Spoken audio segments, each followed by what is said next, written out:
ব্রেকফাস্টে ছিল গরম গরম রুটি, আলু ভাজা আর সঙ্গে ডিমের পোচ।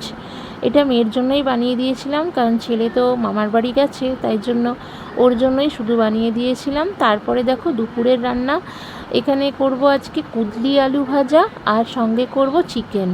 দেখো আমি সমস্ত কিছু গুছিয়ে কেটে নিয়েছি, আর ভাতের সঙ্গেই উচ্ছে আর একটা আলুও সেদ্ধ দিয়ে দিয়েছিলাম। উচ্ছে মাখা তো মেয়ে খাবে না, শুধু আমাদের দুজনের জন্যই করেছি। আর এদিকে দেখো চিকেন করব, সব কিছু একদম গুছিয়ে রেডি করে নিয়েছি। এদিকে পেঁয়াজটা ভাজা বসিয়ে দিয়েছি, দিয়ে চিকেনটা আগে কষিয়ে নিলাম। তারপরে যেমন চিকেন হয় ওরকমই রান্না করে নেব, আলু দিয়ে প্লেন ঝোল মতন।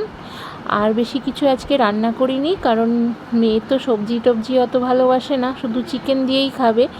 আর ছেলে তো নেই, বেড়াতে গেছে মামার বাড়ি, তাই জন্য আমরা দুজন ওই ওই দিয়েই আমাদের খাওয়া আর কি হয়ে যাবে।